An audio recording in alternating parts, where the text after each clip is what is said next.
आज के इस जोरदार तालियों के साथ स्वागत किया।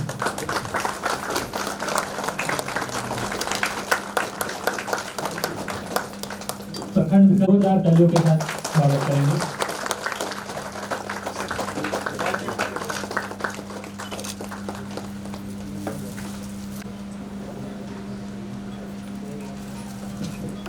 जोरदार तालियों के साथ स्वागत करेंगे। राकेश आए हैं, राष्ट्रीय खाद्य आयोग के सदस्य महोदया से मैं अनुरोध करूंगा कि कृपया वो आज के इस जनसंवाद कार्यक्रम में अपनी बातें रखें और हमें मार्गदर्शन करने की कृपा करें। मैं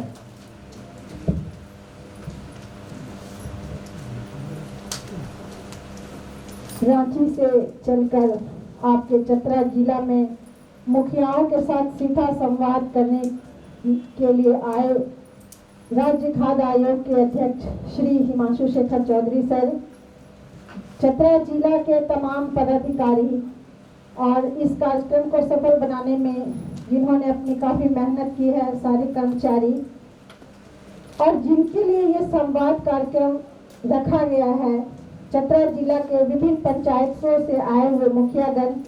एवं प्रेस के साथियों। अभी जब कार्यक्रम की शुरुआत हो रही थी तो अध्यक्ष महोदय ने ये निर्देश दिया कि जो जो योजनाएं जिस विभाग से चलाई जा रही है उसे विस्तार पूर्वक यहाँ पे मुखियाओं के साथ रखा जाए, क्योंकि जब आपके जिले के पदाधिकारी से आप सारी योजनाओं की जानकारी लेंगे तो आपको ज़्यादा समझ में आएगी और विस्तार पूर्वक आप समझ पाएंगे।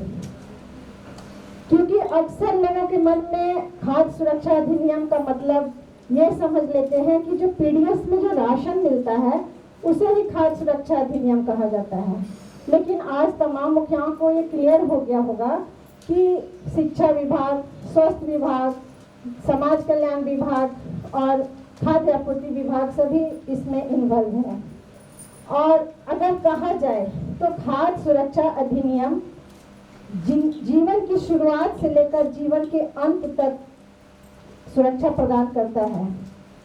हमारा ये जो खाद्य सुरक्षा अधिनियम है इसकी शुरुआत आंगनबाड़ी से होती है, क्योंकि जब कोई महिला गर्भवती होती है,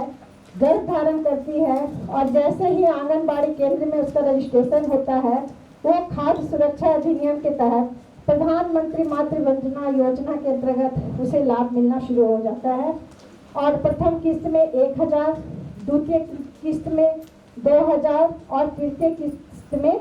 2000, टोटल 5000 उसे इसलिए दी जाती है कि जो शिशु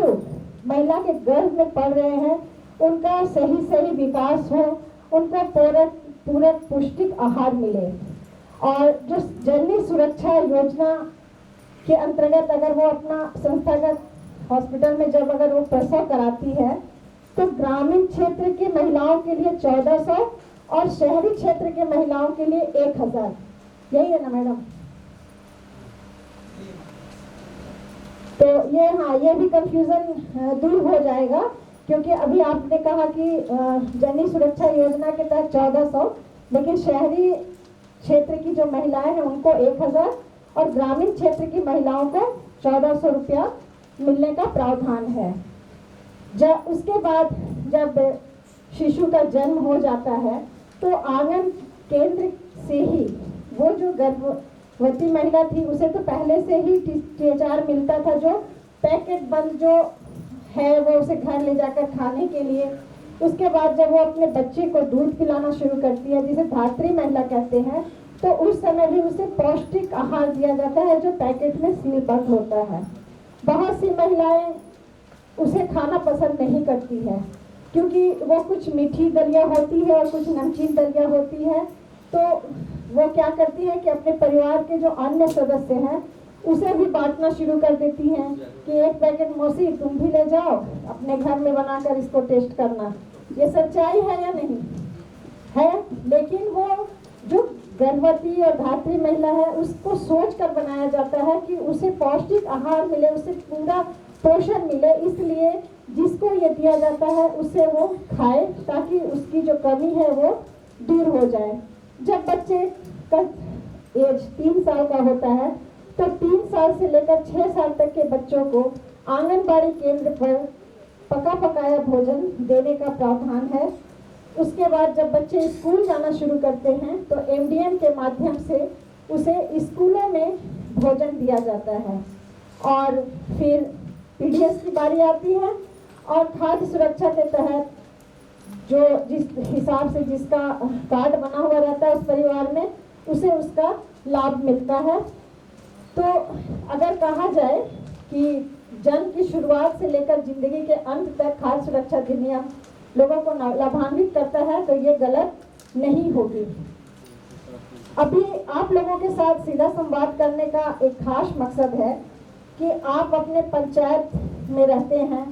आप अपने पंचायत के एक एक लोग को जानते हैं, पहचानते हैं, कौन किस लायक है, किस कैटेगरी में है, किसे राशन मिलना चाहिए, किसे इसका लाभ नहीं मिलना चाहिए। क्योंकि हमारे आयोग में बहुत सारी शिकायतें आती हैं कि हमारा राशन कार्ड नहीं बन रहा है, हम 3 साल से अप्लाई किए हैं, हम 2 साल से अप्लाई किए हैं, लेकिन वैकेंसी नहीं अगर रहेगी तो कोई भी पदाधिकारी उसका कार्ड कैसे बनवा सकते हैं। तो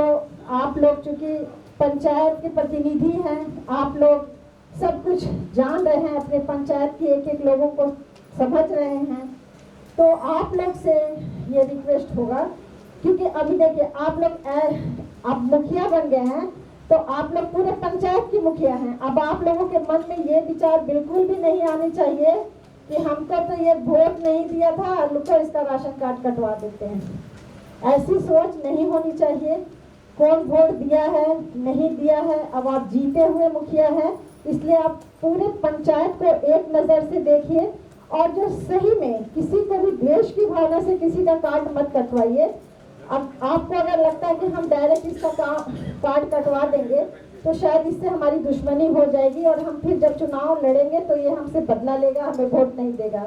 तो आप गुप्त रूप से एक लिस्ट बनाइए और सारा अभी जो आप लोगों को किट दिया गया है उसमें सारी प्रक्रिया लिखी हुई है कि किसे मिलना है, किसे नहीं मिलना है, कौन उस कैटेगरी में आता है, कौन नहीं आता है। तो आप गुप्त रूप से एक लिस्ट बनाइए, अपने प्रखंड के मार्केटिंग अफसर को, अपने जिला के खाद्य आपूर्ति जो डीएसओ हैं, डीजीआरओ हैं, उनको आप गुप्त रूप से एक सूची दीजिए, वो अपने स्तर से इसे जांच करवा ले और अगर सही लिस्ट है, सही में उसे उसका लाभ नहीं मिलना चाहिए तो उसका नाम डिलीट हो, ताकि जब नाम डिलीट होगा तब वैकेंसी होगी और जब वैकेंसी होगी तो जो सही लाभुक है, जो उसके सच्चे हकदार हैं, उसको उसका लाभ मिल पाएगा। इन्हीं आशाओं के साथ मैं अपनी बातों को समाप्त करती हूँ। जय हिंद, जय भारत।